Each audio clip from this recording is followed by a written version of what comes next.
And you're welcome back. It's now time for Big Issues, where we talk about the big issues happening in the country, issues that you need to be concerned about, issues that we need to bring to the fore. We invite you to be a part of the conversation. We are interactive online with the hashtag TV3NewDay. You can connect with us on Twitter and other platforms, or X if you like. All right. Before that, if you haven't cashed out this morning, you want to do so, dial star 439 hash. That is the number that will bring you at least 1,000 Ghana cedis this morning. Star 439 hash. Select option 2 for TV3. Follow the prompts and win. Star 439 hash. Select option 2 for TV3. Follow the prompts and win. You can win at least 1,000 Ghana cedis on the show today. And we're giving 1,000 cedis to 4 of you. So 4 of you are getting 1,000 cedis each. That's 4,000 Ghana cedis this morning. And if you have never won, the Lord says I should tell you that today is the day that you win. And so play at least 25 times and increase your chances of winning on the show today. Now, today is a Thursday, and so it means that the ladies are here in the studios to let us know what their thoughts are on the various issues happening in the country. I'm very happy to see my sister, Amma Pratt, in the studios. Hello, my lady. Oh, hi, Na. It's great to see you. It's to see you. Yes. You ran away from us. A little bit, but I'm back. Today is the day the Lord has made. Yes. Today is the day that the Lord has made. And so we rejoice and be glad in it. And congratulations Thank you, on your many achievements in recent times. Thank you. Congratulations. Press Secretary of the Vice President. How's that going? Very well. Very well? Very, very well. All right. Very well. We're It's a learning process, you know. I say that I'm fortunate that it's this government that I'm, you know, when things are great, it's good to be a part of a good thing, isn't it? Yes, it so is. It's a learning curve. I'm learning, you know, hats on sleeves, ready to learn, ready to serve. All good things. All good things. All good things. Congratulations to you. And of course, my boss is the first female vice president of the Republic of Ghana. I just have to say that again. Something that makes us all happy as women, Absolutely. you know, as women to see Absolutely. a woman in that position. Right. And we hope that is the first of many. Absolutely. Many to come. So I'm a prize for Vice President 2030. Mami Abutre. Okay. All right. Also in the studios, our favorite artist is here, Rodlin Imoro. How are you? I'm fine, thank you. It's great to see you. Oh, we've missed you. What happened? I know. I went to expand my tie and dye business. Now I'm back. Now I'm back. Yes. Say it too. I went to expand my tie and dye business. Yes, but it feels good to be back. And there's a lot happening in the country that we need to talk about. We're going to be talking about 2 things on Big Issues this morning, and you're invited to interact with us with the hashtag TV3NewDay on X. So one is the rerun of elections in 19 polling stations in Ablum North. Now, I'm going to take you on a short journey about what's happened so far, just to catch you up on what's happened from the 7th of December till now. All right. So this is the story so far. We know that the election was keenly contested in Ablum North between NDC's Irabna Obin and MPP's Nana Ikuya Ifrie. And on the 7th of December, of course, we went to the polls. In most parts of the country, the process ran very smoothly, but there was some chaos at the coalition center. On the 10th of December, the EC declared NDC's Irabna Obin winner. This happened on the 10th of December. And then on the 20th of December, the EC nullified the results of Ablum North, citing reasons including the fact that the declaration was made under duress. And we will bring you some videos from the Coalition Center just to refresh our memories on what happened and the supposed duress, which occasioned the nullification of the results. Then we went to court. And so the case traveled from the High Court to the Supreme Court and back to the High Court. The constituency disputes litigated at the High Court and the Supreme Court. And then eventually it came back to the High Court on the 4th of January. The High Court ordered the EC to complete the collation. Then, after January 4th, multiple coalition attempts were made, but the EC was unable to declare the winner. We all watched this on television at the Recoalition Center, if you like. There was a lot of chaos, a lot of arguments, a lot of shoving and pushing. Eventually, the EC could not declare winner. Now, yesterday, there was a press statement which was released to the effect that the EC has announced a rerun of the elections in 19 polling stations on the 11th of July. Now, we know there were some 37 which were disputed, but only 19 of the 37 will be rerun on the 11th of July. This has been received with mixed reactions. Last night on radio, I think on City FM, there was an interview with the Deputy General Secretary of the NPP, Haruna Mohammed, who said that, yes, the representatives of the NPP were in the meeting, were present at the meeting, but they did not agree to this, to the rerun in 19 polling stations. And there have been a lot of mixed reactions, comments, and so on following that. We're going to bring you all of that on the show today, and also we'll go into it. But before that, let's take a look at that statement from the EC yesterday announcing the rerun. All right.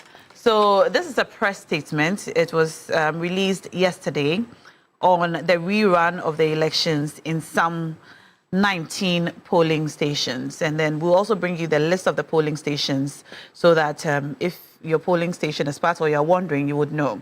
So this is a statement. Elections in selected polling stations in Ablekuma North constituency. As part of the commitment to resolve the impasse regarding the Ablekuma North constituency parliamentary election, the Electoral Commission yesterday, Tuesday 1st July 2025, met with the representatives of the New Democratic Congress, NDC, and New Patriotic Party, NPP. The meeting, which was a follow-up to an earlier meeting held on Thursday, 12th of June, 2025, provided both parties an opportunity to brief the Commission on any new developments regarding the said constituency. The parties informed the Commission that their positions put forward at the last meeting remained unchanged. The NDC held the view that the elections should be rerun in 37 polling stations because scanned pink sheets from 37 polling stations, which were used to collate the results, were provided by the NPP. The NPP was of the view that results from 3 outstanding polling stations be collated and a winner declared, since the NDC agents had verified and confirmed the scanned polling station results they presented. It is important for the public to understand that the issue in contention has to do with the fact that 37 pink sheets provided by the NPP were provided by the NPP and used to collate the results, and these were scanned copies. The public may recall that political party supporters besieged our collation center and destroyed a number of pink sheets for Ablekuma North parliamentary election during collation of results following the December 7th general elections. After extensive deliberations, the Commission informed the political parties that it will proceed to rerun the election in 19 out of the 37 polling stations.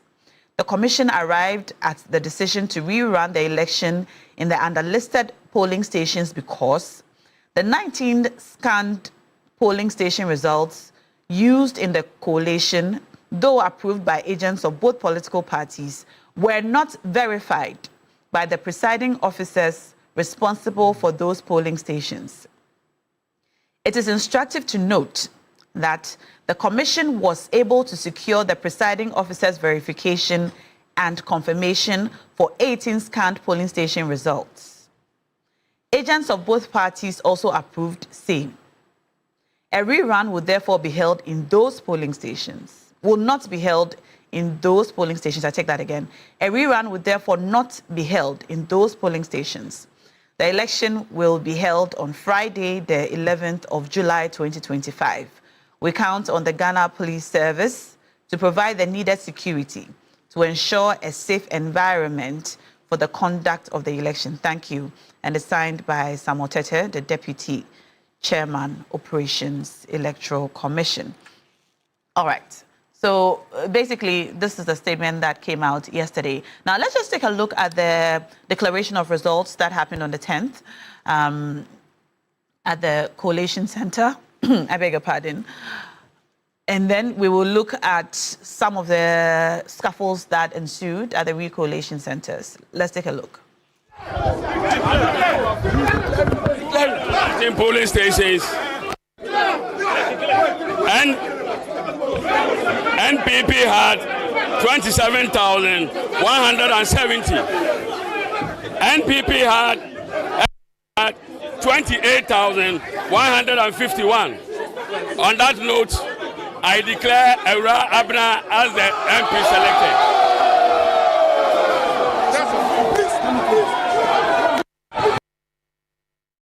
All right, and that was a declaration of Irabna Obin, which was subsequently ruled out.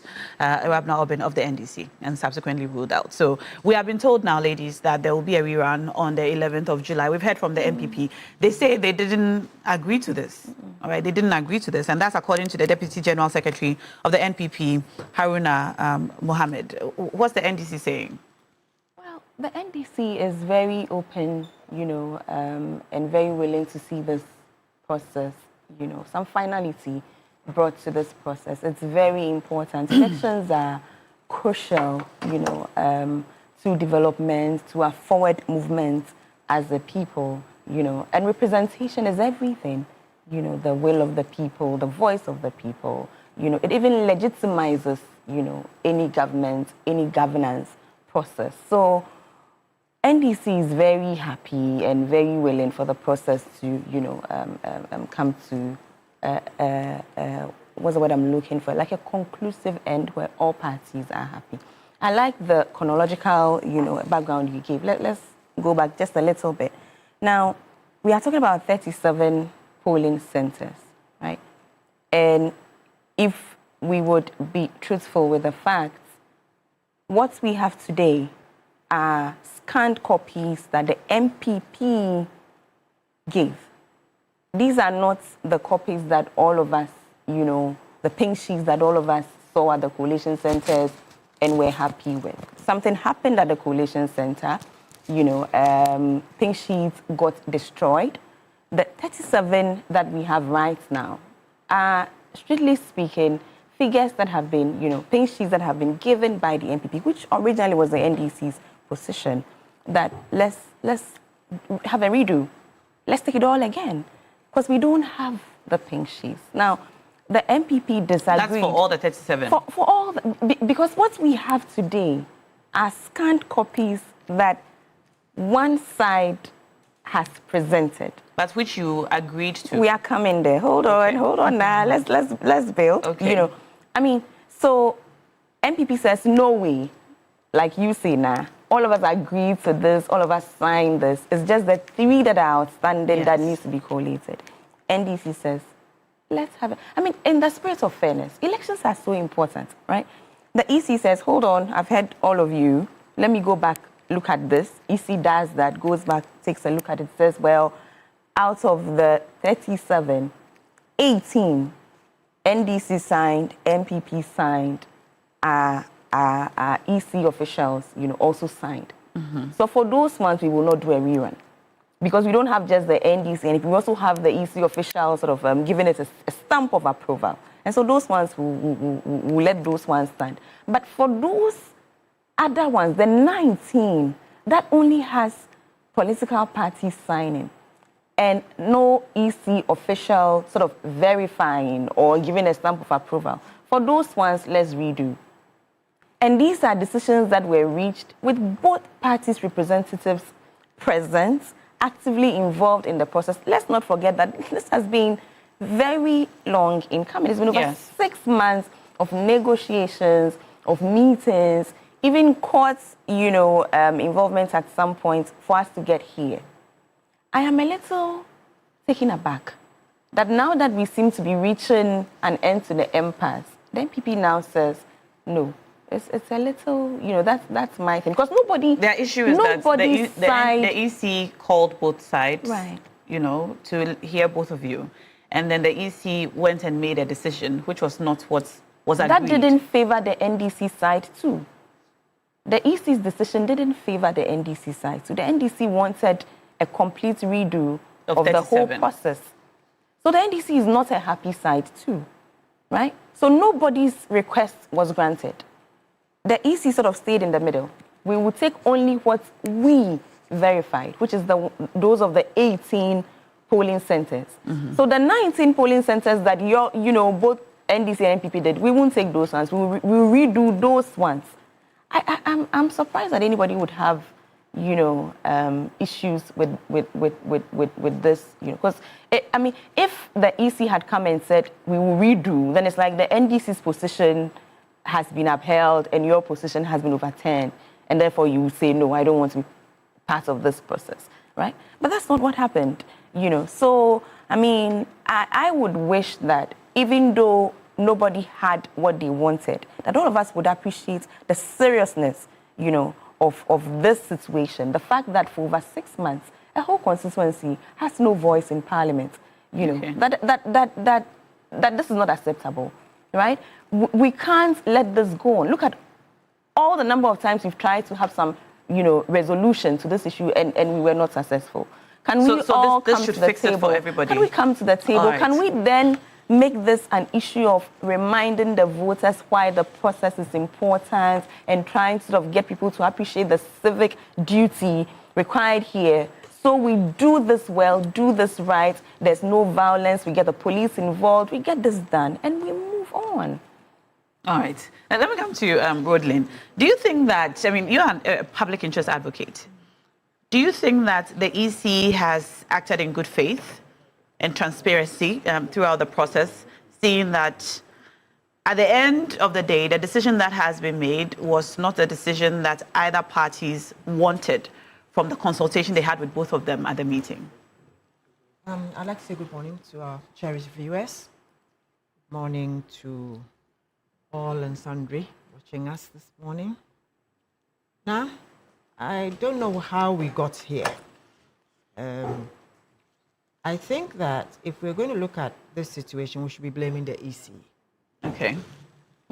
The EC was in charge of an election, a very crucial election.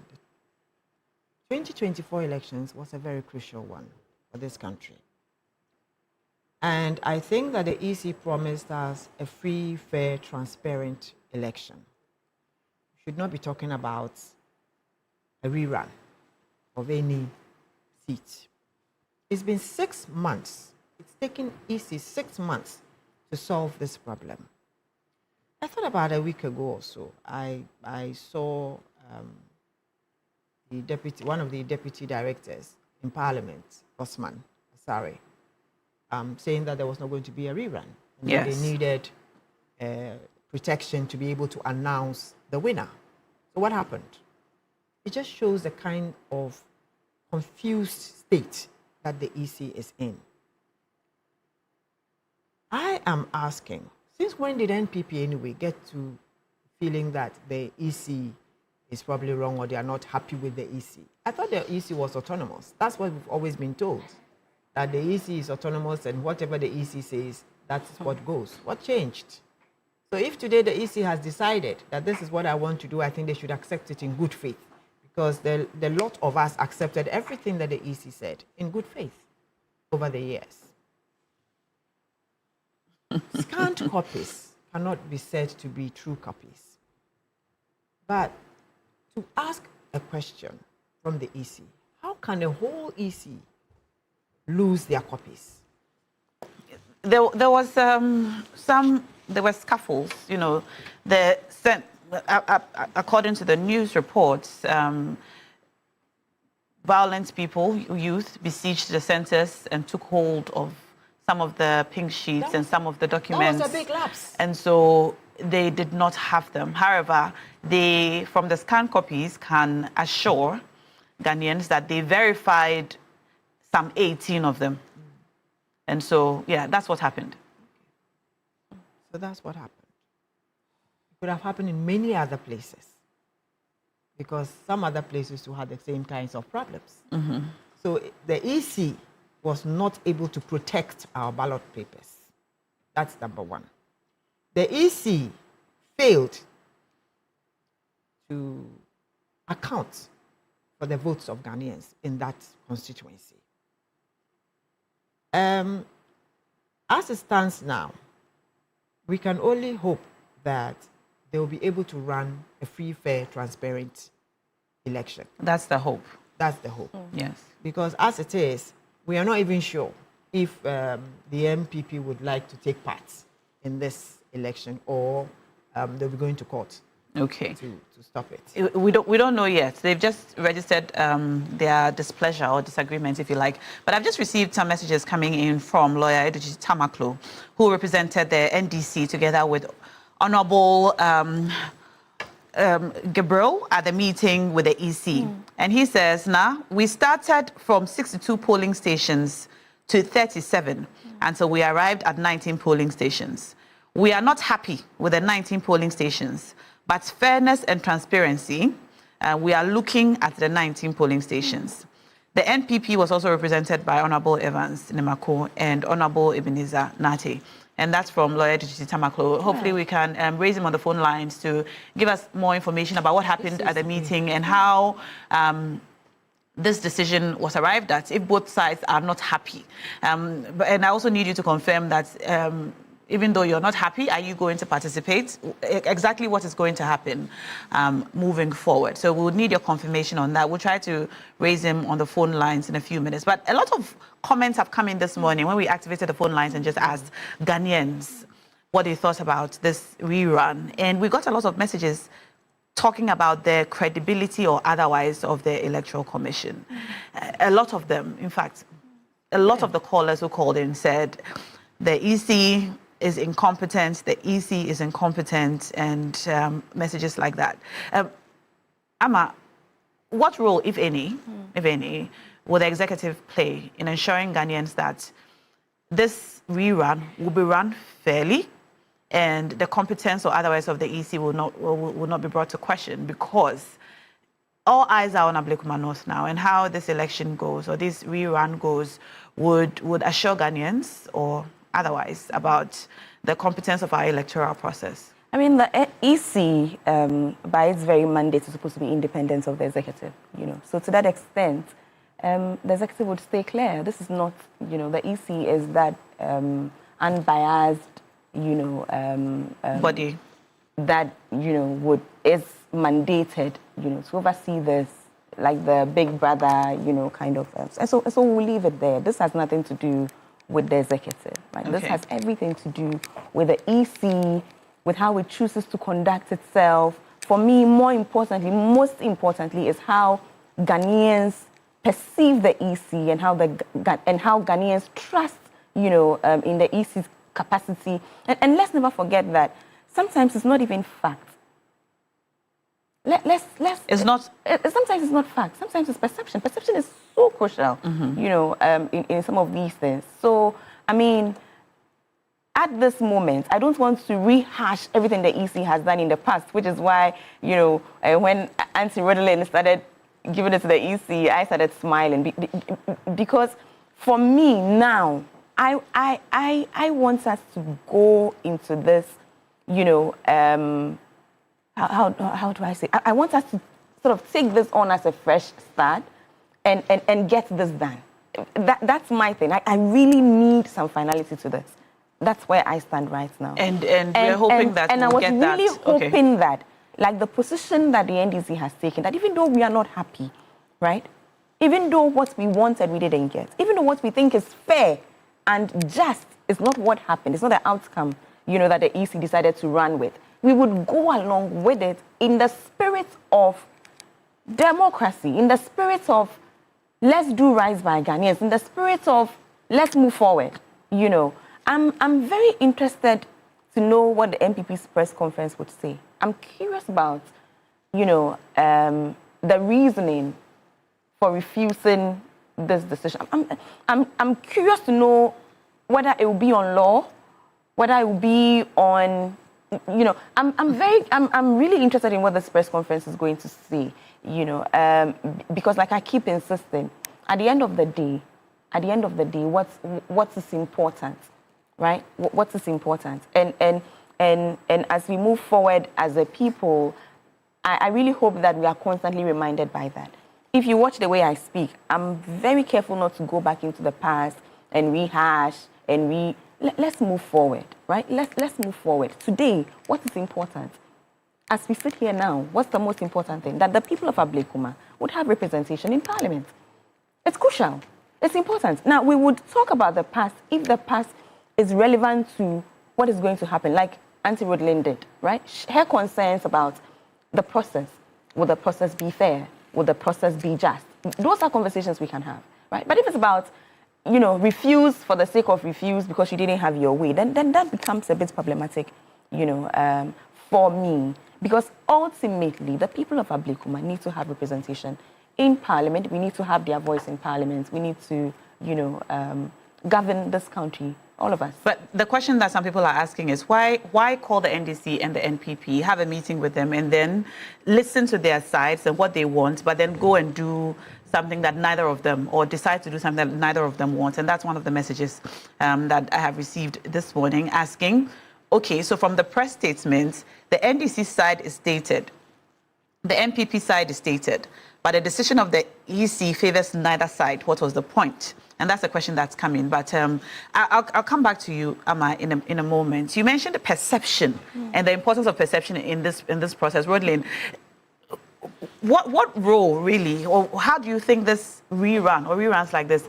affects public perception in the broader electoral process and system, especially for first-time voters who went out in Ablekuma North to vote, believing that, you know, they're first-time voters, they've gone out, they voted, their vote matters. Now we are going to have to rerun these elections in 19 of these polling stations. See, the whole thing is this. I don't know what the MPP is afraid of. Because this is not like a swing seat. This is a seat that you've been winning consistently. And you look at the last 6 years, 6 circles of elections we've had, the NDC has never come close. And then come 2024, you get figures that are so close. The first results that came, I'll come back to your answer. I'll answer your okay. question. You get a figure which gave the NPP about 50 or 51%, 50 point something, and the NDC 49.3. Okay? People that have been getting between 25, 28, 32% are now up to 49%. Which meant that there was a total swing of voters in that constituency. Maybe that's what the MPP is afraid of. I would have wished that the Electoral Commission would have done a complete overhaul. Not 19, but a rerun of the whole thing. Let's just go in there. Of all the polling stations? All the polling stations. Let's just say why? That. Because you see, at the end of this, that would have settled issues, maybe. Because if you say that is your stronghold and you are convinced that it is your candidate that won, let's have a rerun of the whole constituency. What are you afraid of? What are you afraid of? That's the whole thing. So that at the end of the day, no one's going to come out and say somebody cheated anybody. It is your stronghold and we are having the election, the rerun again. Because you see, right now, I'm hearing things. People call me, oh, the 19 that they are going to run are strongholds of the NDC. Who's saying that? Oh, some people are also giving me that kind of information, that the NDC has always won in those polling stations. And therefore, that is why they are so angry with it. Is that so? That is in all 19? So that's the other perception, you see? Okay. So at the end of the day, the only thing that we can do to stop this is to have a complete one, just one election for the constituency, then we'll all be fine. Because at the end of it all, voters, swing voters, are always the ones that decide who is going to be and who's not going to be. If we do not handle this issue well, we're going to end up having another SAL on our hands with no representation for 4 years. Yeah. And we can't afford that because Ablekuma happens to be within the center of the capital. So we cannot do that. The credibility of the EC is such that before even the 2024 elections, Ghanaians did not have faith in the EC. Ghanaians did not believe in the EC. Before the elections? Before the elections, 2024. They came out and told us that they were ready, they were going to do things differently, and we're going to have a free, fair, transparent election. So after the elections, we have found not just Ablekuma North, but we've had so many others. In Sawama Duajere, I think Ablekuma Central or so, one of those places, Baba Sadiq's area. So many others, Ebi Bright, right? Yes. So many others. There was so much. What happened? How did they lose guard for us to have this? I mean, it just shows the gross incompetence of the EC. And let's face it, they are just incompetent. Starting from 2020, was all problems. Come to 2024, you're supposed to have changed and corrected your wrongs. And still yet today we are sitting and we are discussing a constituency that has no representation. And it is not just that constituency, but we are being told that there are other constituencies that are in the pipeline that are going to be worked on. So I think that if both sides are not satisfied with this, we should have a complete rerun. Of all 37? Of all 37. All right, let's go to the phone lines now and talk to Dr. Samuel Efriye. He's just joined us on the phone lines. He's a political analyst to take his position on this matter. Hello, Dr. Samuel Efriye.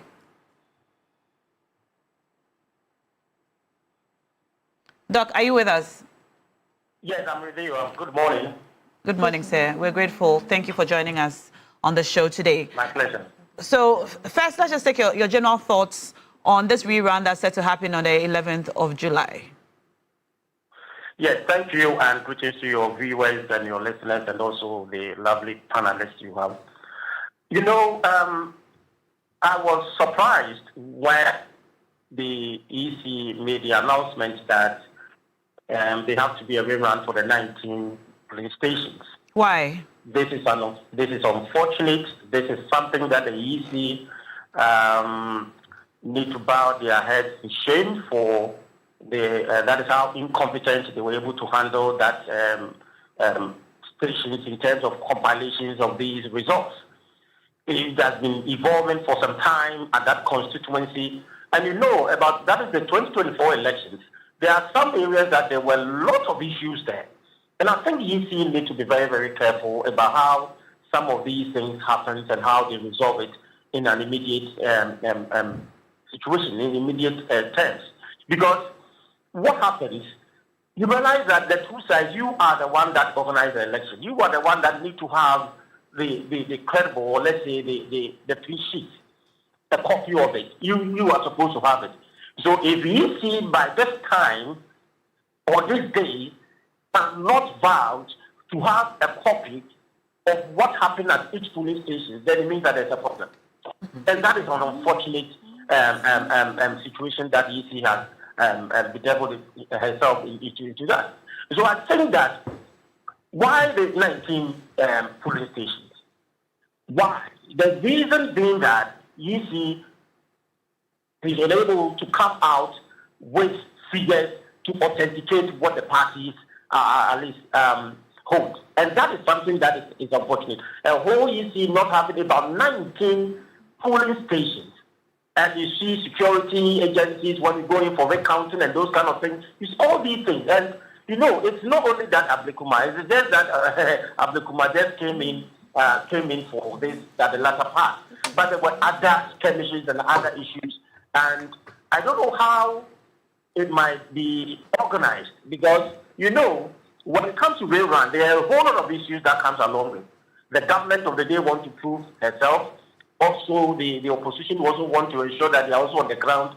And this will cause a lot of tension, and people travel near and far to come in to vote. All these things, all these people will be disenfranchised to choose their leader. That is the one to represent the constituency. So this is something that the EC should stop immediately in terms of the future elections and try to put their house in order. If not, I don't know what might happen in the next constituency or whatever will happen in the next elections, because it's quite unfortunate. It's quite unfortunate. Almost 7 months now, just 19 constituency polling stations, EC cannot come out with this kind of results for all of us to stop these kind of, that is the people not having their representative. It's unfortunate. Well, that's notwithstanding, do you think that after this rerun is done, it will bring an end or some finality to this issue? Do you think that that is what we need to solve this issue permanently?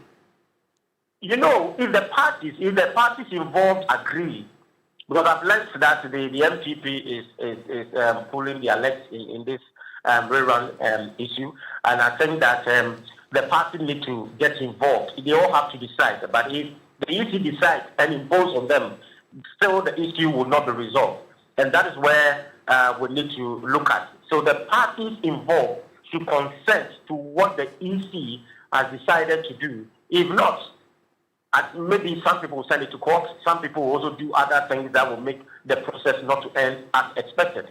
So the EC need to ensure that the parties involved and even other stakeholders, you know, they should broaden the issue wider, not only the parties, maybe other opinion leaders, other people, respected leaders, so that they can just come together and bring a solution to this constituency not having a representative. All right. I'm just going to read a message that has come in from one of my viewers to you and see how you react or you respond to that. And it's just very closely related to the comment you just made on the NPP not agreeing and what will happen. Now, please tell me this.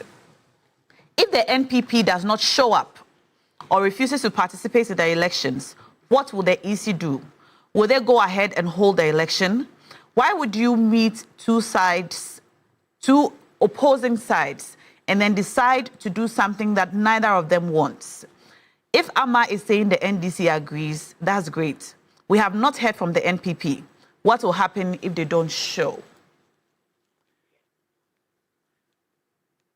I just want your thoughts on this. Based on what he's saying, if they don't show up, I believe that they will use a legal process. They will just go and come out with an injunction to impose on the EC not to run and to delay the process until all issues are resolved. So okay. I think immediately, if I'm hoping that they will come to in an agreement. If not, I'm expecting that within the shortest time, before the 11th, there might be a court injunction on that. And I think that is what might be the strategy of the NPP. If not, and they withdraw, probably they will not have a representative, because they are saying that they are the one leading. And so whether it's a strategy of the party, but I believe that the only legal and convenient way is to use court injunction to stop the process. All right. Well, thank you so much, Dr. Samuel Efriye, for joining us on the phone lines, for bringing us those insights on this issue and matters arising from the announcement which we received from the Electoral Commission yesterday. If you're just joining us, the Electoral Commission has announced that on the 11th of July, there will be a rerun of elections in some 19 polling stations in Ablum North. The question was about 37 polling stations because the pink sheets that were presented from the NPP were scanned copies. Now, the EC is saying that 18 of those were verified, and so those will hold. The remaining 19 would have to be rerun. So for those 19 polling stations, there will be a rerun. And I promised that I was going to show you a list of that those 19 polling stations. I'll do that in a minute, and my producer will just put that on the screen.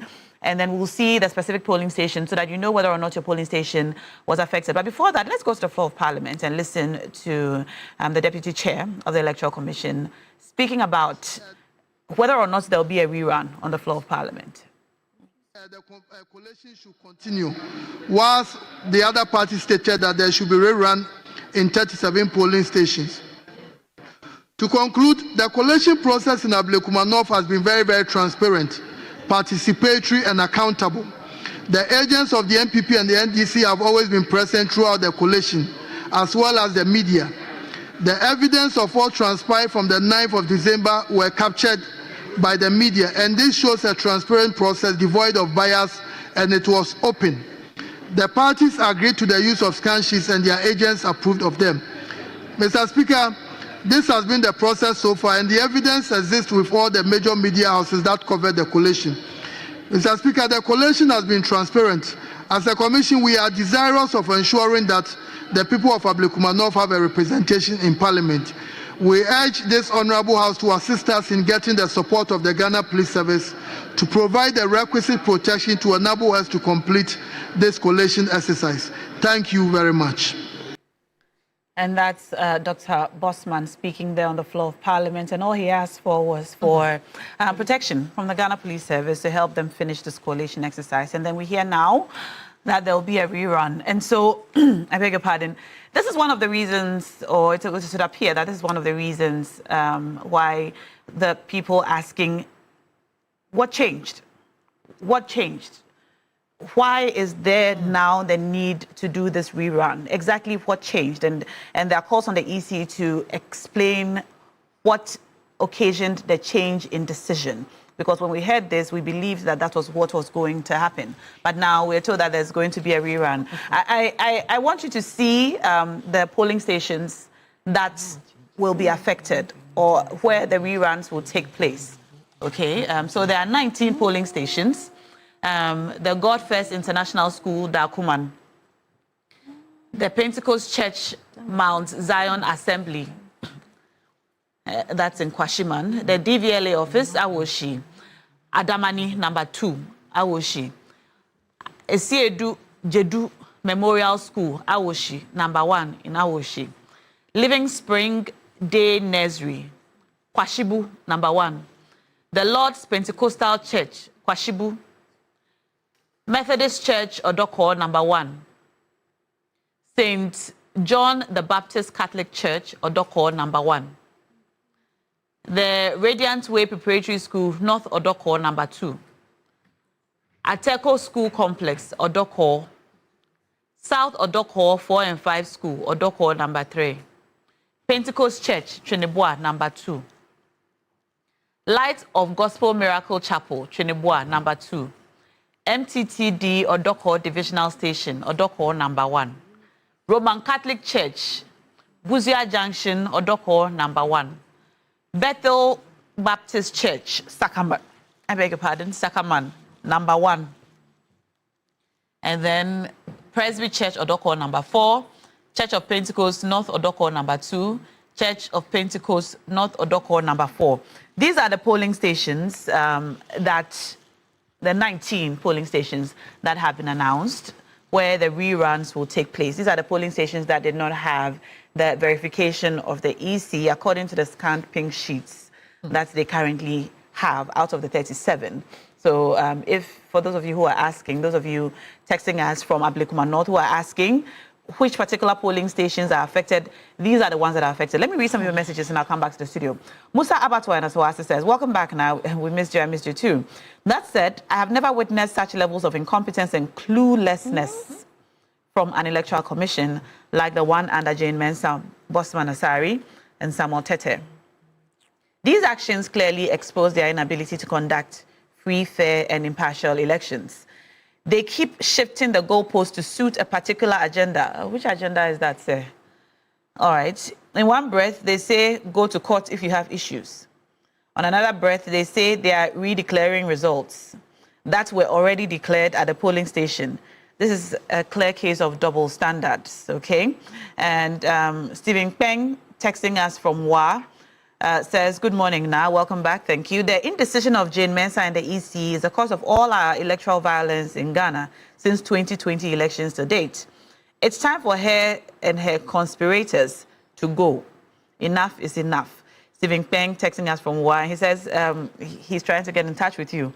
I'm a Pratt, so I'll give you his phone number so you can get in touch with him. Now, I like how cool Auntie Rodlin is today. It's like today she's just tired and has given up. She doesn't want to talk at all. God bless her demeanor. This is what all the people of Ablekuma North should look like on the day of elections. Cool and calm. No giddy-giddy-bia. Rodlin, today you are cool and calm. Because they say you have given up. Have you given up? I've given up on the EC. Oh, have you? No, we cannot give up at this point. We cannot give up at this point. Now, please, let's consider the human rights implications of the voters in the 18 polling stations who feel that their ballots have been disregarded and overlooked. This is a right that the Constitution gives us. What does it mean for them if they are not able to come and vote again? Have they been disenfranchised? Please don't agree to the rerun. Let the EC go and collate the results that they have and declare. How do you feel about this? I mean, it's two sides of an issue. Somebody could also say that, you know, the obvious solution to this would be to redo the whole election. Because nothing you do would satisfy everybody. That's the fact. NDC is not happy. MPP is not happy. You know, there's nothing that can be done in these circumstances that would satisfy anybody 100%. You know, so I mean, it's about one side choosing to be the bigger person and saying that even though we are not happy, you know, for some finality, let's go along. But that doesn't make the process just or fair. It's about, you know, being the bigger person, looking at the bigger picture, you know, thinking about the common good and all those things. But if we are going to be fair and stick to fairness and justice and all the right things necessary for a democracy, then the obvious thing to do in the circumstance when the EC doesn't have pink sheets of its own and is relying on the pink sheets, the scanned pink sheets from one side. Two people are going into a battle. And what we are using to determine the winner of the battle is from one side. Just on the face of it. And that's why I speak about perception. Just on the face of it. This is not, it doesn't sit well. I hope you understand what I'm saying. Nobody's saying that the pink sheets have been doctored or they are fake or no, I'm not in any position to say. I'm just saying that it's not a good look. Let me just ask both of you. Would you support a call for an independent audit of the pink sheets that the EC currently has? All right, an independent audit, just from an independent third party. Clearly the EC has no in the interest, sheets. I mean, the pink sheets currently available. The one from the MPP? Yes. But that's what the EC says it's done. The EC has done an independent... That's what the EC says I'm not talking about the EC. I'm talking about an independent... Another independent body. Now, elections are expensive. I was about to say, but you know, when you think about it, democracy by itself is expensive, isn't it? You know, so, I mean, we are all talking about representation, which is important, but let's never forget the economic implications of running elections. And I hope you understand what I'm saying. These are weighty issues that we've all been saddled with because an institution, you know, and this is me going back on my own word, right? Because I don't want to do that. I really don't want to do that. But yeah, here we are. Here we are. What's the way forward? What is the way forward? If the MPP insists it is not happy with this decision that the NDC is also not happy with, then perhaps the way forward would be to take the whole thing again. 37, which we have just said is already expensive. Is 37 the whole polling stations in Ablekuma? I cannot answer that, but what I know is that the 37 are disputed. No, whether 37 or 25 or whatever, they just go in for a fresh election. That will settle the whole matter. For Ablekuma North. For Ablekuma North. Because you see, NDC is not happy, MPP is not happy. And that one seat is a very crucial seat. The MPP will not want to lose this one seat, and they can see it slipping away. Some people have said that whether or not the MPP or the NDC wins this seat, it's not going to it's not going to make any significant difference in the power dynamics in Parliament. That's an oversimplification of democracy. It's a completely, you know, that's the people's voice. Who do the people want to represent them? And now let's not forget that your leader is everything. Who you choose to lead you is everything. The person's temperament, the person's values, you know, the person's outlook on life. It's everything. So it's not about one more seat. It's everything for the people of Ablekuma. Who the people of Ablekuma choose to be the one to speak and champion, you know, their concerns and their voice. The bigger picture, you're not looking at it. What's the bigger picture? You see, this one seat is what is going to determine Ah, The there we go. two-thirds. There we go. No, but it's true. Speak about There you it. It's what's going to determine the two-thirds majority. Yeah, Auntie Rodalim just put a layer to the conversation. You understand? So if you're looking at it, this is a very crucial seat. It doesn't matter if the 4 independent members of parliament have decided to side with the NDC. What normally would happen is that any time that you want to pass a bill or whatever, you have to negotiate with these 4. It can be expensive politically. So if you can get your 1 seat from Ablekuma North, which will give you total supremo power to pass your bills, why not? So you see that this particular 1 seat is a very crucial one. And if you listen to almost all the questions that were asked when the Supreme Court judges were being vetted, it was about the 3rd term of JDM. You understand? So looking at the situation, the MPP is scared of a 3rd term for JDM in the event that they get this 1 seat, have majority in parliament, and then they can change whatever. It's not going to happen. I wish that they could just understand that Ghanaians have come full circle, and we understand when it says 2 terms. All right. You understand? So whatever it is, my final thing is, if government can afford to find money to give to the EC, then it should, so that we'll have a complete rerun of the whole constituency. Of the whole thing. Of the whole thing. All right. That way, nobody's going to say, I didn't support or I didn't do this. All right. Unfortunately, we don't have a very competent EC, so that's our problem. All right, I'll read some more messages and we'll continue our conversations in the studio. We're going to be joined by Gloria Ofori-Boadu. She's a lawyer and human rights advocate to answer the questions on the legal and human rights issues coming up. Legal practitioner. GOB law consult. And a lecturer. Yes, ma'am. Welcome to the show. I was waiting for you to get pictures so that we introduce you properly.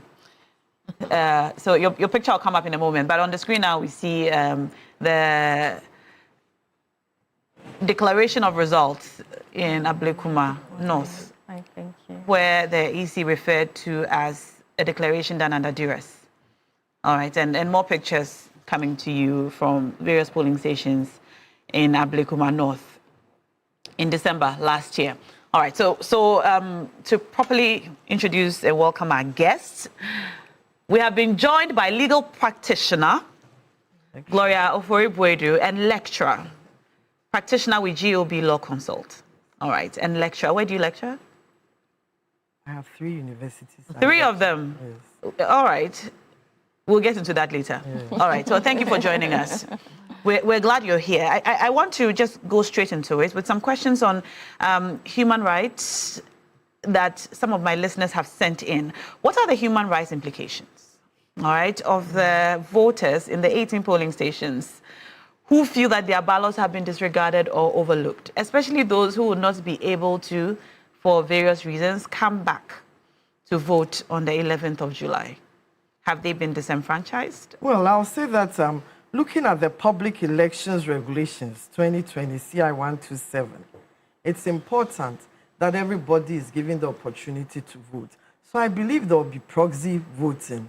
You know, interesting. Yeah, there should be proxy voting so that those who, for one reason or the other, cannot be present physically can arrange with the Electoral Commission, the district officers, to vote by proxy.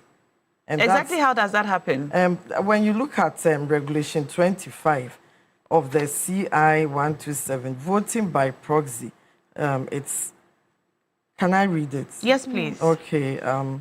A registered voter who, due to ill health, will not be able to vote on the polling day or is absent from the constituency and will be unable to vote on polling day may not less than 42 days before the poll in the constituency apply to the returning officer or to the Electoral Commission for the name of the registered voter to be entered on a proxy list. So that person is saying, I can't come.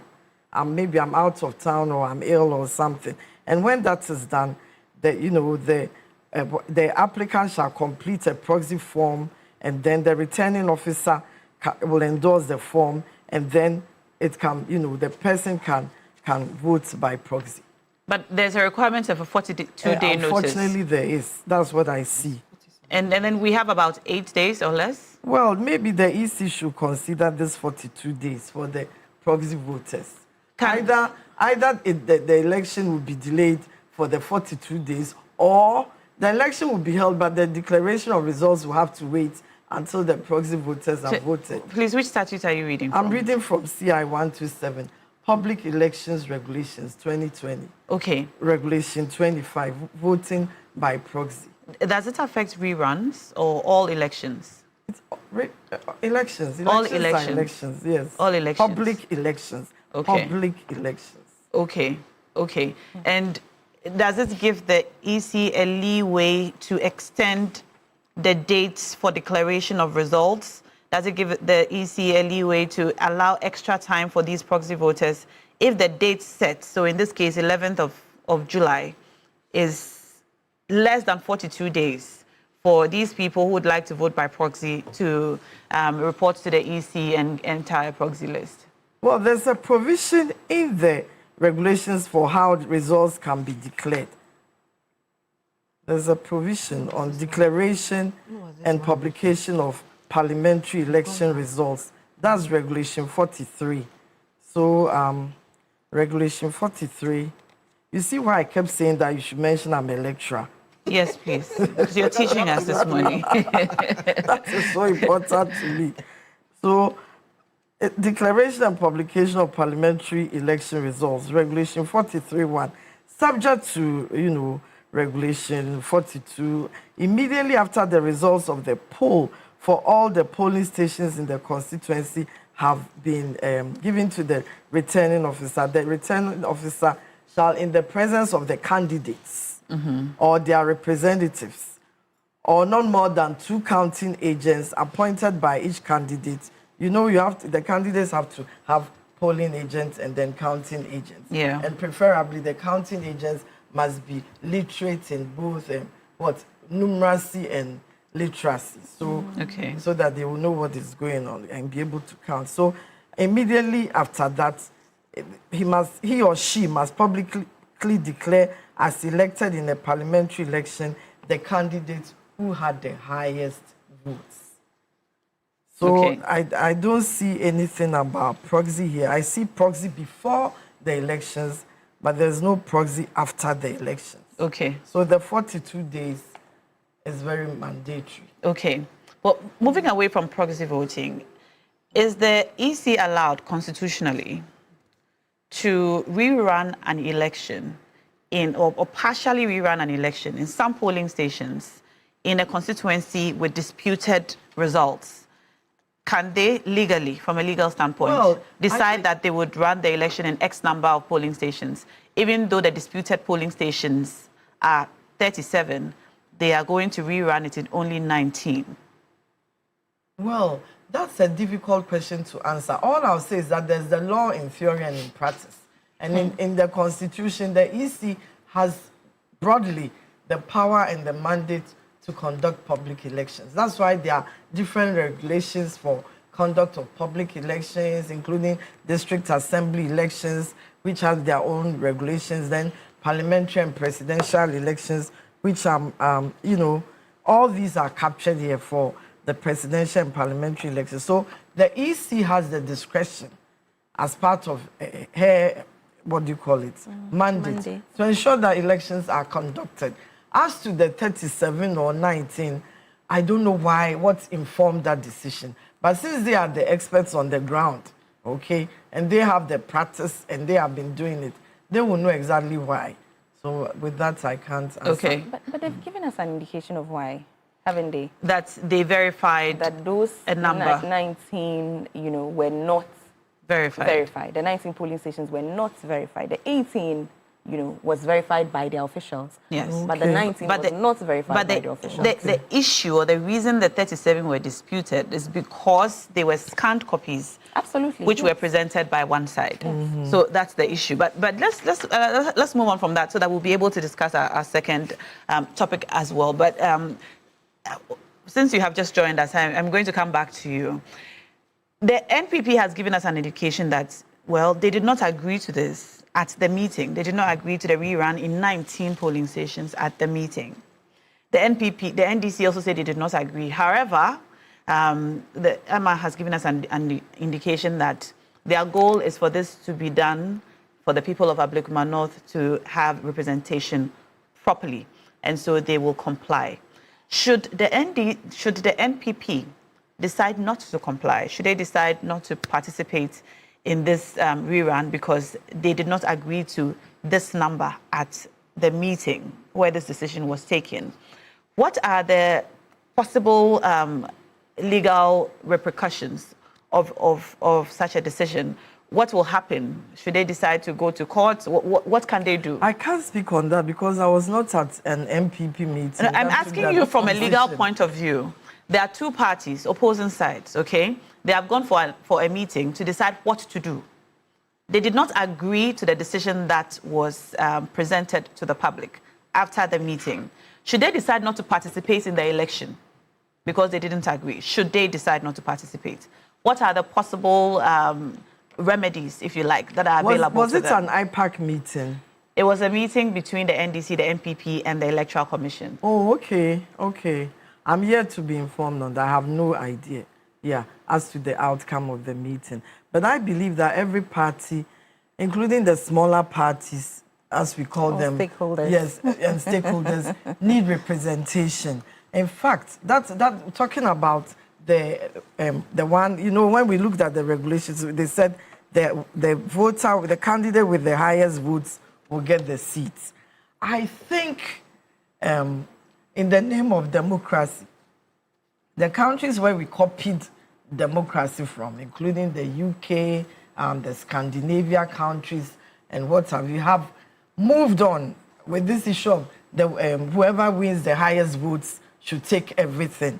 They moved on to look at smaller parties, representation, inclusivity, so that you can't have someone having 5 million votes and the person takes over everything. And you can't have another party having 4 million and is not represented. And then you can't even have smaller parties not being seen anywhere. So at this juncture, our appeal to our Constitution Review Commission, right, or committee, to look at this whole issue of majority just taking taking over and then people not being represented. I think it's the issue between the parties is there's a deeper contention than just what we see. I think it's all to do with representation. So I'll humbly plead with the CRC that we are tired of only having a sector of our population represented when it comes to elections.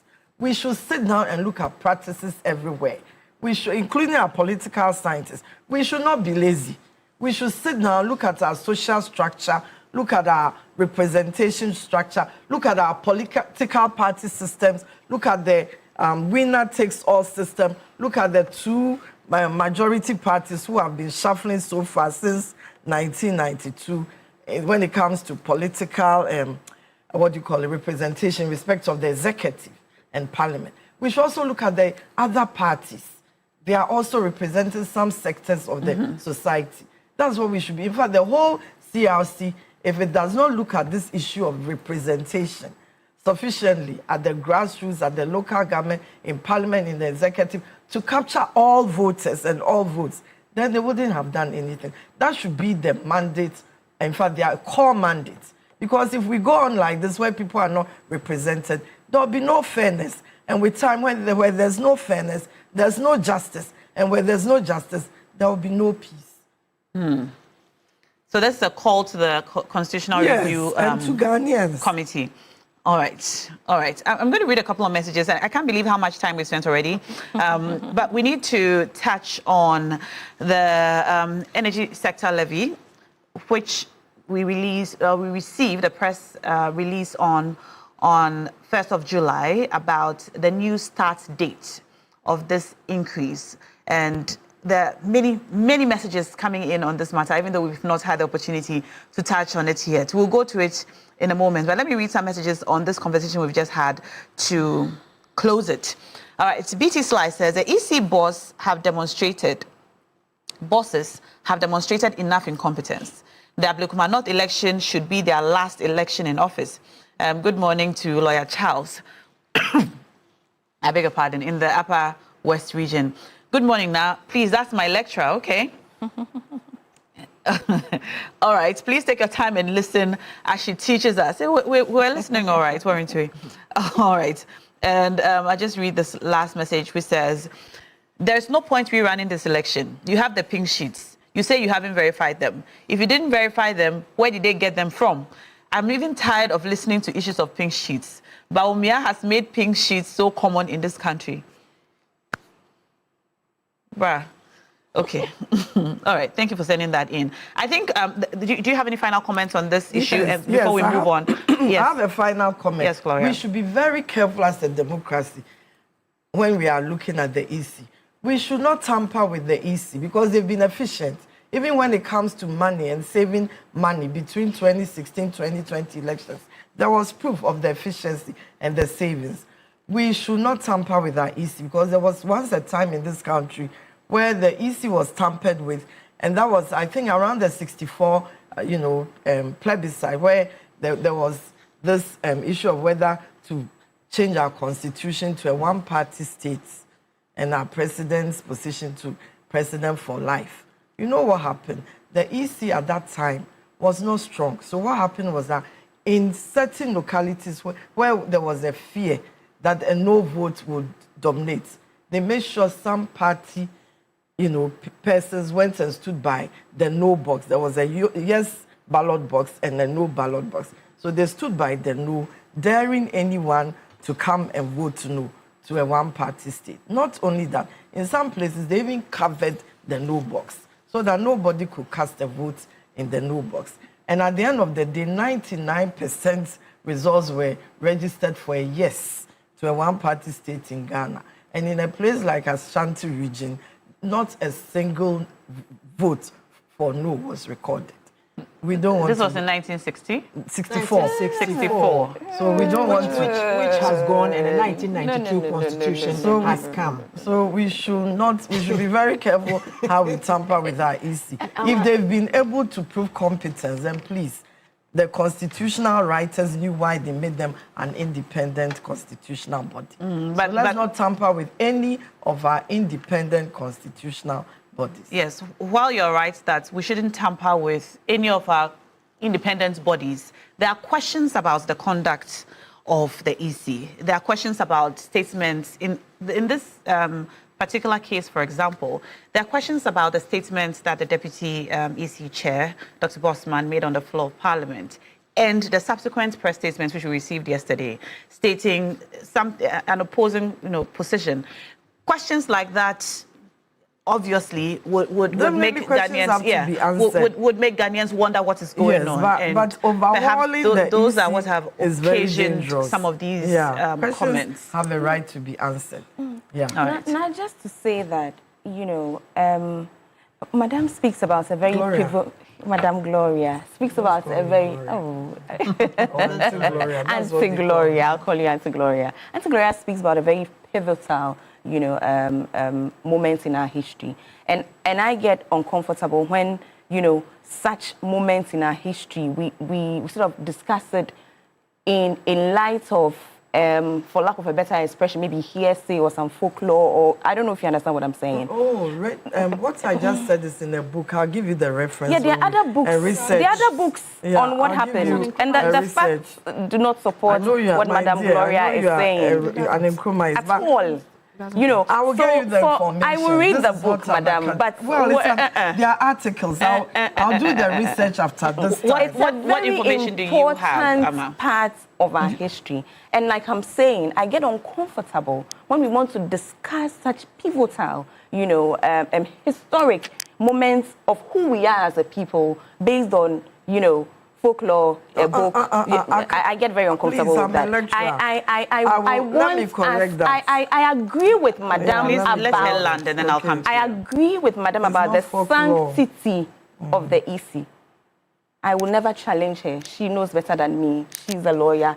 She teaches the law. So absolutely. There's a reason for why the EC is so sacrosanct and why it's important for the EC to be sacrosanct. Now, you bear me out that as I sat here I even cautioned about how we sort of attack the EC and how we, you remember, that's how I started my submission. I didn't want to go back and talk about the EC's own income. I didn't want to do that this morning because I believe in the sanctity of the EC. I believe that it's important for our democracy, and which is why I spoke about perception. If people think the EC is, a trustworthy institution, people go towards elections with an open heart, the process tends to be fairer. If people go towards an election thinking the EC is not, a just arbiter and things like that, the results tend to be what we are all witnessing. However, the EC then has a responsibility to act right. We will not give the EC a blank check and say that because you are supposed to be a sacrosanct institution, when you keep putting us in positions like the position we are in now, we will still hold you sacrosanct. It doesn't work like that. Rights come with responsibility. If you are such a high-stake, agency in our country, you act like it. We give you so much, what's the word I'm looking for? Independence, respect. Or some of us are reluctant. Responsibility. Thank you, ma'am. Responsibility. If you have such high responsibilities, you make sure that you act within and have some responsibility to go with the responsibility that you have. None of us here, no Ghanaian who has our democracy at heart would want to poo-poo the EC. It doesn't work for anybody. It's counterintuitive. It works against us. However, the EC will not be treated with, if it doesn't act right by the Ghanaian. No. And you don't think an opportunity to rerun an election to fix the discrepancies and issues that the people of Ablekuma North has is acting right by Ghanaians? No, I'm saying that in as much as we are all cautious in how we bash the EC, and in as much as we all advocate, for the independence and the supremacy of the EC, it's not enough to say that let's hold them, so that even when they are doing something wrong, we will not, they are sacrosanct, we won't touch them, we will no. Yes, I got that. But I'm also asking, to have at the back of our minds, and especially for the EC to have at the back of its mind that it needs to act right. For me, that's what we constantly need to remind them of. Yes, I got that. But what I'm asking you is that, don't you consider it acting right if they are given an opportunity to the disputed areas to be rerun? Isn't that acting right? Isn't that the step in the right direction to bring an end to this matter and get the people of Ablekuma representation that they need? I've stated over and over and over again that this resolution that the EC is hoping to have or to achieve is not one that the NDC is happy with. However, the NDC will go along with ahead. it. In the spirit of let's have finality. All right. I've said this over and over and over again. Let me come to you, Rodlin. I just want to answer to Auntie Gloria that she's read in a book that relates to what happened. We've taught it so many No, I know times. you've The taught it. I one-party know. state Auntie Gloria, is the history. one-party state is history. Yeah, the We're in this country. presidency of Nkrumah. I'll give you the opportunity to respond. Excuse me. When this I have country, some when water. Professor Dubois wrote a history book on Ghana and never mentioned Kwame Nkrumah. We're in this country when children were given exercise book, textbooks, naming Kwame Nkrumah as a dictator and J.B. Dankwa as a lawyer. So it depends who writes the book. And in this country, after the overthrow of Kwame Nkrumah, so many people have written books. And all the books, just about 2 days ago, I was at a program and I said, I've always had to read more than one book to get the true story. I sometimes have to read from all sides to get the full story. So all I'm trying to say is that after 1964, we have written other constitutions, the latest one being the 1992 constitution that we're using. So a one-party state system is not on the board right now. I can understand if from a background like MPP, No, I'm just coming. No, because I'm it's saying talking as a lawyer. Yes. It doesn't matter. It doesn't matter as a lawyer and a lecturer. Ghana, they are there. Yeah, the laws of Ghana. If you get someone who's also CPP minded or Nkrumah minded, the person might also interpret it in a different way. Because from the one-party state, I know it went to Parliament, I know it was passed, and that's it. You understand? So at the end of the day, all I'm trying to say is that some of these things, if I read between the lines, it is because of this issue of this one Ablekuma vote, this one seat, making the 2/3 a possibility. Having the MPP think that if the the Parliament of Ghana has 2/3 majority, they can decide that Mahama can go for a third round, even though it has to go to the Supreme Court, for the Supreme Court possibly to interpret. You understand? So this whole 1964 maybe is playing around the circles, that, oh, there was a time, and then they went and closed up. You know, so many things have happened. My father was standing in Boko in 1969. They hadn't finished counting, but he had lost. You understand? So, and that was a different EC. 69. And so many other times, it has happened to so many people. People go and vote, and it's only one vote. You go and vote with your wife, it's only one vote that you get. Even in recent elections, we have had ECs in this country. We can count them. Madam Jean Mensah is the only EC that I have seen in my life whose house is being guarded by military men and policemen. Who moves with the military? We didn't see it with Afarijan. Why? What was it that she was doing that she felt was not good, or she felt her life was threatened? Well, we see a lot of messages and comments like this, calling her incompetent and calling her names. So I see is it wrong for her to want protection? Why? Afarijan works. Afarijan was one of the longest serving ones, and he was working free because what he was doing was according to his conscience. So if the EC, if Boss Manasari can come and sit in Parliament and say that there's not going to be a rerun, and then the next moment he comes and says there is going to be a rerun, and you want us to say they are competent? If we can have a whole election petition and the person who was in charge of that petition is not given the opportunity to speak, you want us to say that is competent? Please. The whole issue is that we all understand in this country that EC is an autonomous, independent entity. Fine. And there are reasons why they're given that power.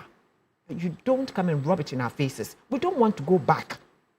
We don't want people to think that we're witch hunting or we are stressing on the EC. But the whole thing is that let us not say that this EC is so competent or is, I don't know. This EC is an incompetent EC. This EC almost took us to the brink of war. No. Oh, yes. That's your No. opinion. Rodlin, let's not take it there. No, because let's not take it there. Let's not, Rodlin. Let's not. Because if you have an EC, that's my opinion. And I'm sitting here, and we are all entitled to our opinions. Because at the end of the day, if you do not run the thing fairly and squarely to what is on the table, then it means that you are actually making us. What happened at Ayawaso West Wogon? Isn't that taking us towards something? Isn't that something? Techiman, all those places. What happened? That was taking us towards the brink of chaos. So I'm right to say that. Because if the other parties were not also restrained, they could have taken us to something else. So when we speak that she's being incompetent or the whole setup there is incompetent, that is what it means. We are speaking from that angle. Okay. I will say that the EC from 1992 has supervised changes of government and sustenance of government based on declaration of results. And so far as they continue to do that, we should be proud of them. We should not look down on them. Because we don't want a period of anarchy, as happened in '64, when no ballot boxes were covered and people were refrained from, And then we also don't want that anarchy where people will go into collation centers. In fact, I think now the EC, and not only the EC, but the presiding officers and other electoral officers must be guided and protected. Because of what has now transpired. After just time, we didn't have people rushing into collation centers to destroy, materials. But now it's happening. Why? So for henceforth, for the sake of peace, fairness, and justice, we must always have our electoral commissioners protected. But at the core of it, we must look at a constitutional change where people feel represented, whether they win the majority vote or not. All right. And I really wanted us to wrap up this conversation, but when you say that we should hold the EC protected or keep them protected, all officials, because of what is transpiring, all people officials rush into collation centers. I voted. I remember once I stood as an assemblywoman, and at 2 a.m. when ballot boxes were coming in, we were drinking malt and relaxing, and taking it easy. In which year was this? Oh, that was 2002. Okay. Now with what transpired I don't think anybody can enter a collation center, so let's party and take it easy as we are collating. Because look at how people rushed in, destroyed. So let's look at history, let's look at practicals, let's look at the future. Yes. If we cover up, we cannot resolve the future. And the question that has been asked is that, what happened this time that made people think that they ought to come to the polling station to protect the ballot box or whatever it is they were there to do? The collating center, not the police, the collating center. Yes. Why did that happen? Officials said their lives are in danger. You remember? Because we didn't trust them. Yes, we saw that happen live on television. Rodlin, I think you should even be going, listen, you should be supporting, because I'm talking of representation. You belong to a party that represents people, but hardly gets into parliament. And so anytime they are calling for parties represented in parliament, you are not there. Is that what you want? Let's look at representation. People are scared. The EC being fair. Exactly, but the EC also goes by the constitution. So our constitution should make provision for even the lesser votes to be counted for. You get me? It shouldn't be just winner takes all. Then others like your party are not represented. Proportional representation is well, on I the don't table. like People using big words, but I think we should do our research. At the end of it, otherwise, now it's getting worse. People are rushing into collation centers instead of partying in collation centers. Everybody's vote must count. It's ridiculous. And now the EC officials are scared. Some have vowed they are not coming back. You know, why should that be? Because they are not probably doing the right thing. They all need to be protected now. The times have changed. And then our constitution, which is the fundamental problem, should be changed. Let's do the right things. When you're doing the right things, you are not afraid. Let me just read some messages coming in. Now, please, when our lecturer talks about protection, does she mean protection from public comments as well? Because so far as I am concerned, all I see is us sending you messages telling you that we feel that the EC is incompetent. Has anybody attacked the EC's person? All right. More messages coming in. Madam. EC officials have been attacked. They know. All right. Bensa Majid from Bechem says, Jimensa is the problem of the day. I'm totally upset on how Sal was denied representation for 4 years. We are praying for free and fair elections on the 11th of July. My regards to, Honorable Awudu Razak. All right, thank you for sending that in. Now, we simply do not trust the EC, and that's from Dominic Dan. So, Iman Abubakar says, that's MPP for you. They will not change. All right. George says, I can't even believe what I'm hearing right now. Okay, I don't think I should read the rest of that. Osei Kunto says, this woman is teaching girls what they are not ready to accept. Okay. All right. This morning... Every time I come here, I get that backlash, but I enjoy it because you inform people and you are able to break the barriers of ignorance. All right. Madam Lecturer, please be mindful of the things that you say. We, the people of this country, are also very learned as well. Okay. So he should express his opinion. Yes, your opinions are definitely welcome. Send them in and we will read them. Now, I cannot believe half of the things I'm hearing. We were enjoying a peaceful conversation until lecturer came in, and now it has turned into usual political shouting. Lecturer and lawyer. This is not what we want. Yes, lecturer and lawyer and private legal practitioner. All right. In fact, this conversation is just below the belt. People should learn to be more tolerant, to have emotional intelligence. We have freedom of expression. If you believe something is below the belt, offer an alternative. It's as simple as that. Let's train ourselves better than to just be condemning and not coming up with alternatives. Otherwise, we'll all sit in the armchair and play soccer. Sorry, sit in the armchair and play. You know, people sit in the armchair and they'll be shouting, and somebody should have scored the goal, this, that. But they will not go and, And that's what we are doing. And that's what we are doing. Come with alternatives, please. Okay. Let's train our students and our future, leaders to come with alternatives instead of just condemning. All right. And lambasting and insulting. All right. Now, please, the lecturer is talking too much. Okay. You are rather the most ignorant person here. All right. How can the deputy EC bossman publicly state that a political party is a threat to our democracy? And is that not open? Is that not open bias and incompetence? All right. Interesting comments here. All right. She says the alternative is to go away.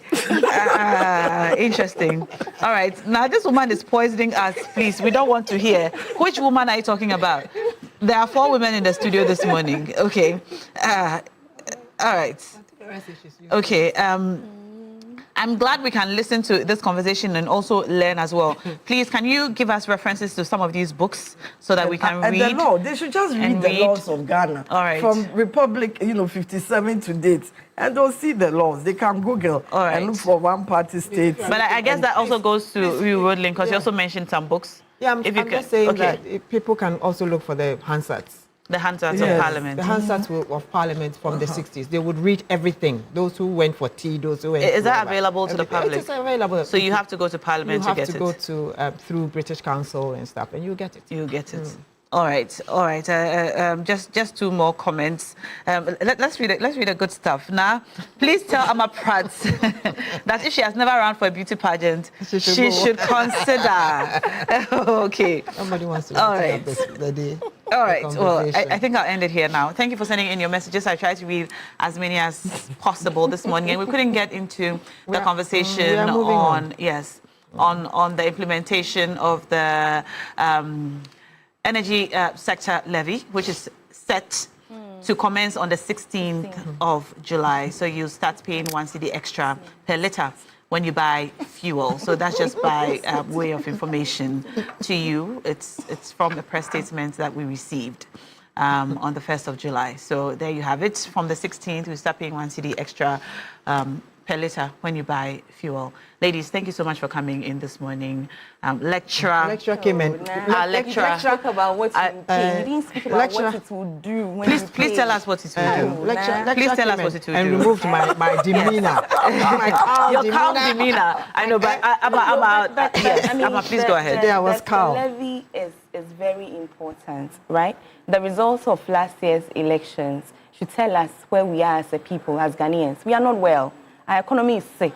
We are trying to save our economy. Let's start from there. We need money to get fuel. We need to solve our energy sector crisis.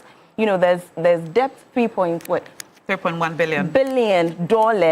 There's that. Every conversation around being skeptical about the levy is true. As a people, we have a history of levies and how they've been mismanaged. I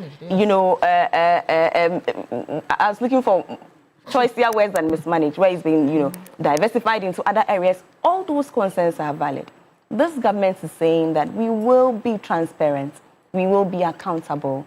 Your money will be ring-fenced and it's to be used for what it is meant for. But beyond that, there's going to be, structural, thinking around how to now look for ways to be more sustainable with the energy sector, so we don't go back and run into debt.